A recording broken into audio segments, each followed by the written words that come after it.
Welcome in, Braves Today podcast. I'm Ben Taylor. That's Lindsey Crosby. It's all brought to you by Prize Picks, prizepicks.com, promo code CHOP. You can also find us bravestoday.com and Braves_today on the Twitter. Opening weekend, Lindsey, and it was everything I wanted. I mean, it was a lot of baseball, except for not playing on Friday. But other than that, I'm not going to let that go. But a weekend recap of the Braves and what you thought. I mean, they take the series. I thought that was fine. There were already people complaining about, losing on Sunday, but still, a series win's a series win. Yeah, I mean, I think the big takeaways here, like you said, you win the series, you win 2 out of 3, and when you look at the results, right, like you don't give up a ton of runs over the series. You really hold Washington in check for 2 games, and it's only game 3 where you really have any sort of offensive issues, and that's kind of based around one bad inning from Jared Schuster, the prospect, who I get it. It's your first big league start of the year. It's on opening weekend in Washington, D.C. Like, I get it. He had one bad inning. After that, he was just sitting down people left and right, but the damage was done. He was an all-star. After inning 1, he was an all-star. Yeah. And you're right. I mean, it's close to his hometown. He's got friends and family there. They interviewed his dad.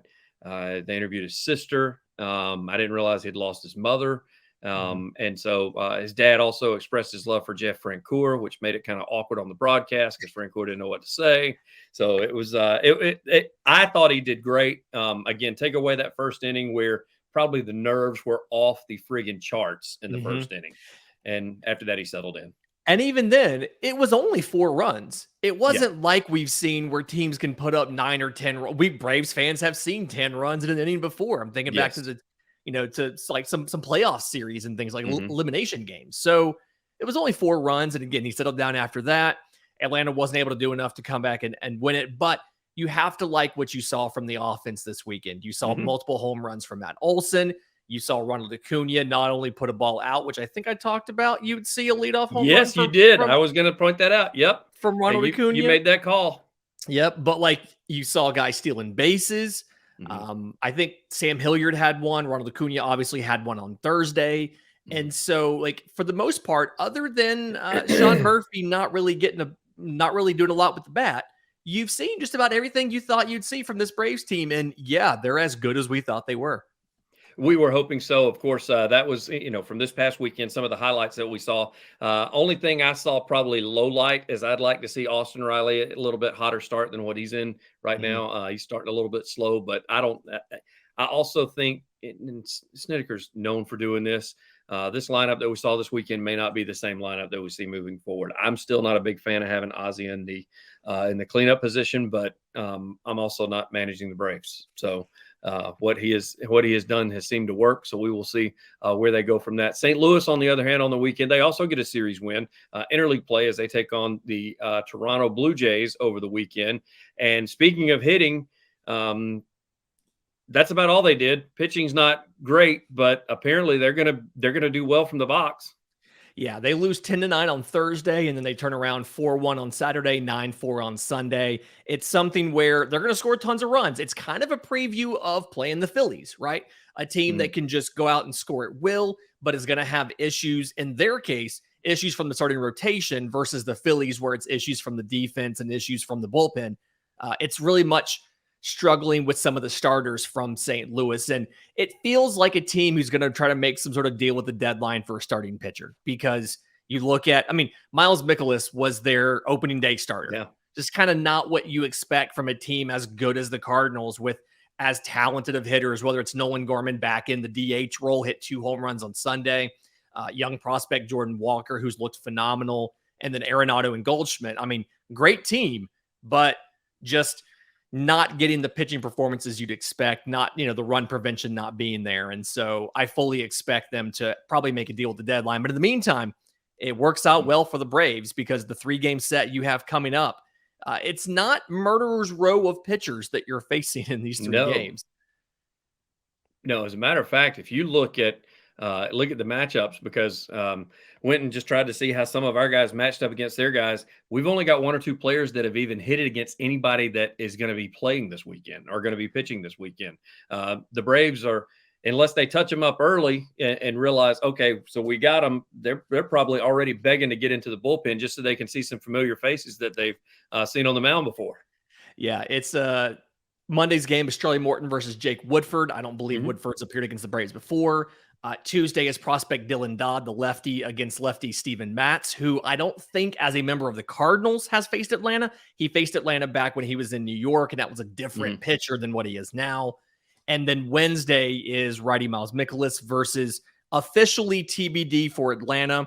But we have a piece up on BravesToday.com talking about what do the Braves do to replace Max Fried. And everything lines up with Gwinnett's rotation for Bryce Elder to be the guy to start that game 3 versus St. Louis. He'll be on regular rest because he was the opening day starter for Gwinnett on Friday. So the Braves haven't announced that yet.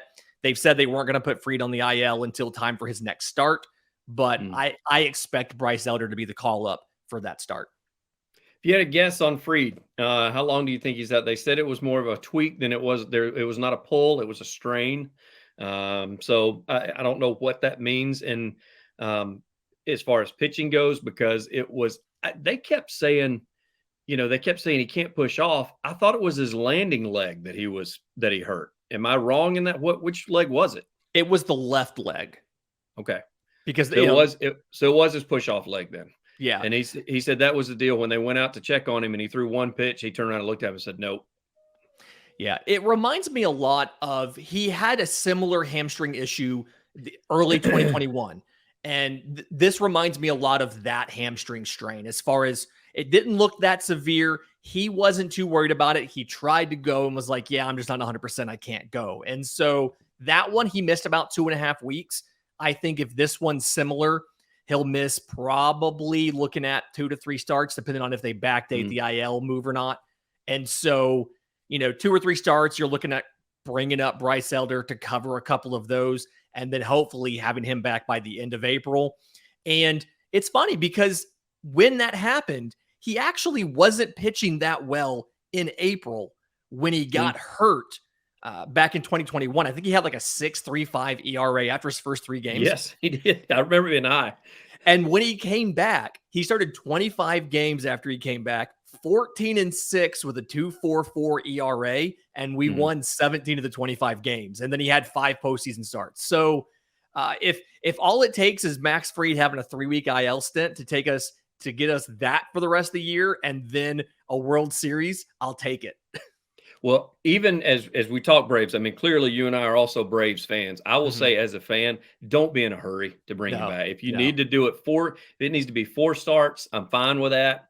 You and I have talked about this. We did that on the last pod where we said the Braves got a slow start last year. Now, we can't bank that they're going to have the June and July this year that they had last year. But I not something where he's constantly got something nagging down there that he just can't get rid of, because we as Braves need him more later in the year than we do right now at the beginning. So takeaways from the weekend too, 87% stolen base success across Major League Baseball over the week. Now, that is not going to last. No. Because everybody's going to play catch up. But number one, it was fun to watch. You talked about it. The Braves had a couple of stolen bases.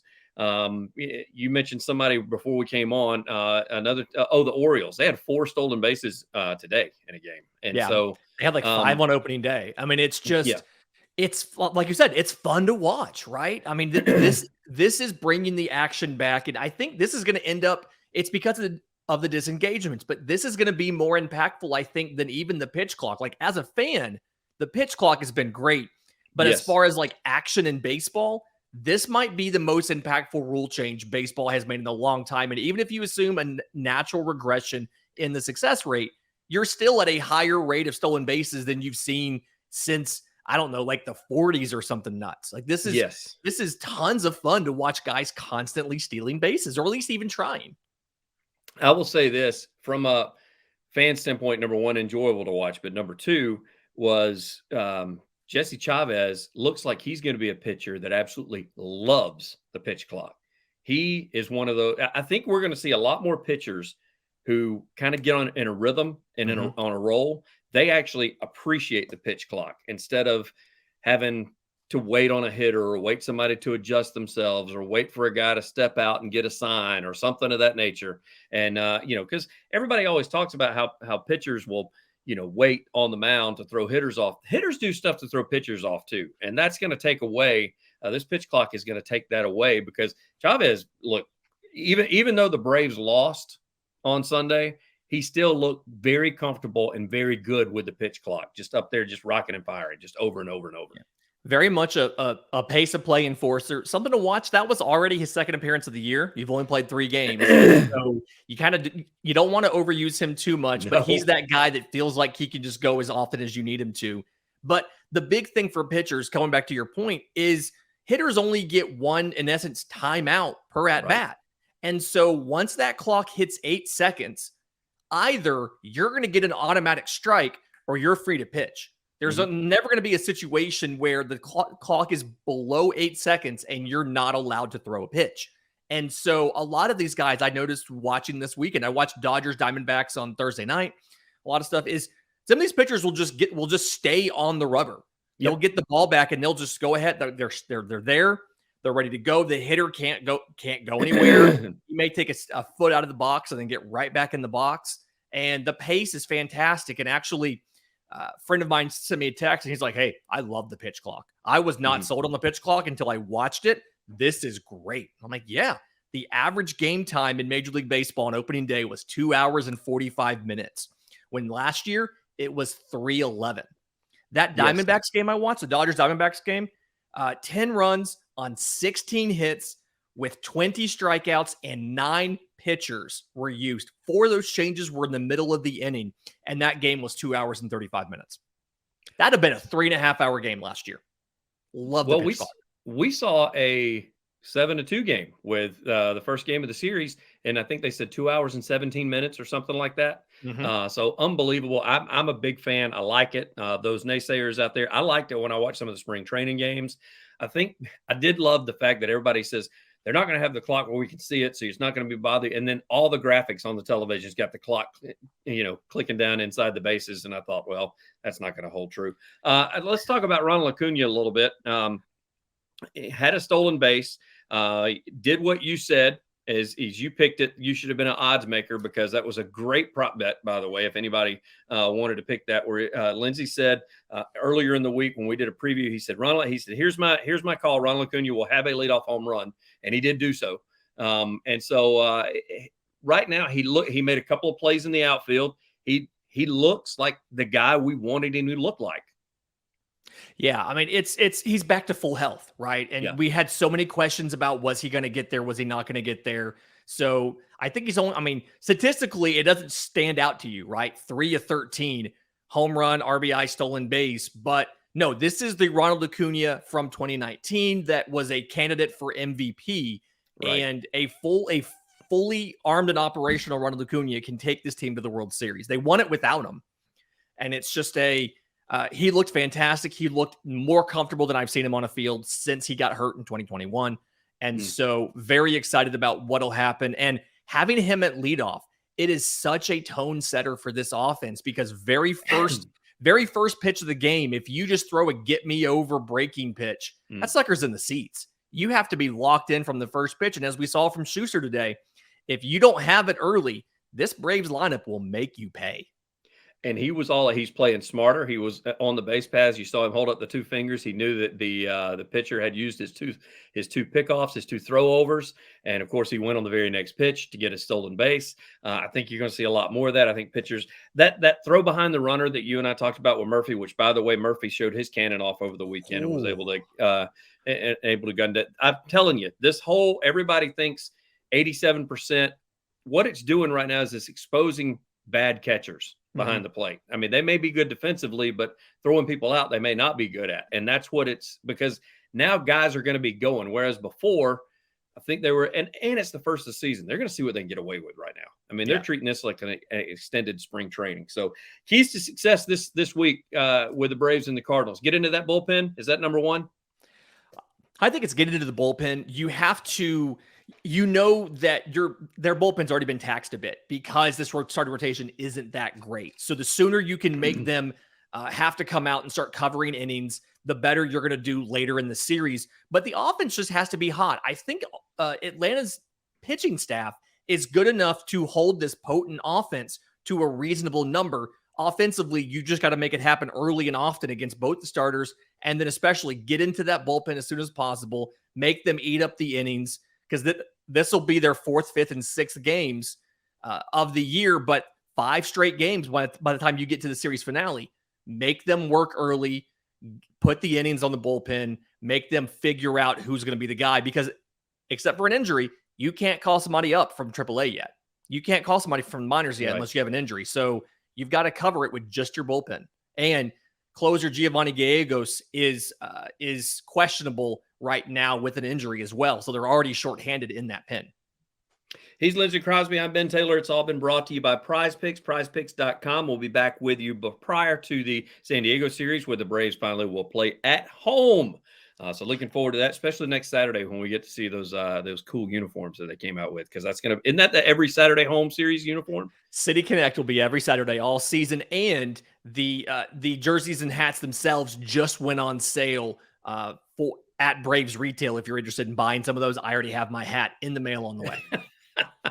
I figured you did. That was I will give a special shout out while we're recording too. My wife and I's anniversary is today. She's allowing me to do this too, so that's very cool.